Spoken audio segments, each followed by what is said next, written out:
بسم الله الرحمن الرحيم. السلام عليكم ورحمة الله وبركاته. ازاي النساء بيكرهوا الأطفال في المساجد في أمريكا؟ مثلا مدرسة بتدي درس للأولاد في المدرسة، قرآن أو عربي.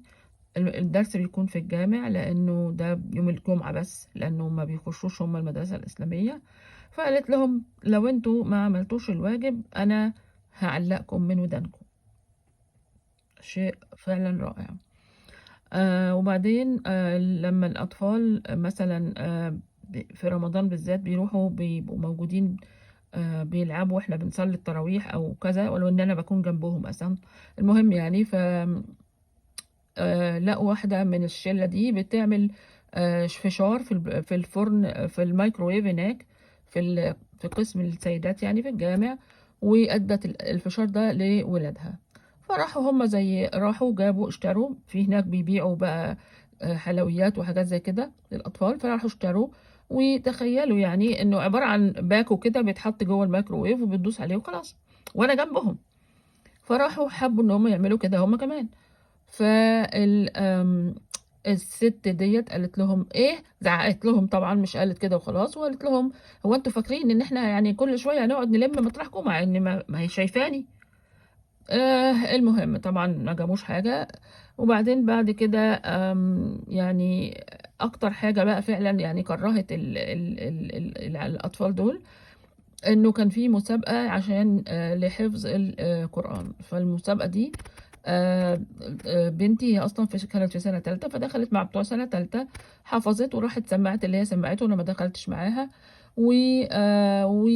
واخوها سمع وهو كمان، بس بعد كده جم قال لك ان في مثلا في يوم معين هنوزع شهادات تقدير للناس اللي اشتركوا، مجرد الاشتراك في المسابقة المفروض يعني.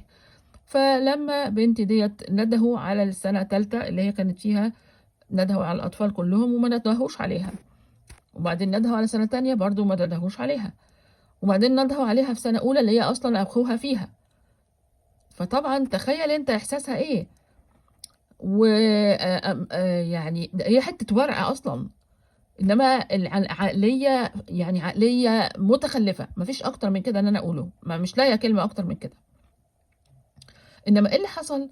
غريب جدا. اللي حصل ان بنت كانت واقفه ومتابعه، هي في سنه 6، واوريدي هم كانوا ندهوا على بتوع سنه 6 وفي الاول، وخدت جايزه عباره عن حاجه زي الاباجوره او كده. فراحت جايه ومصممه انها تدي بنتي للاباجوره لانها شافت قد ايه الموقف معفن.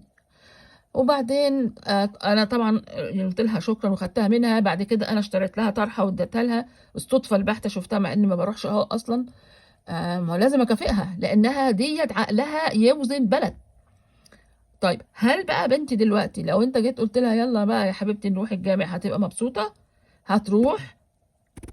ربنا يحفظنا جميعا.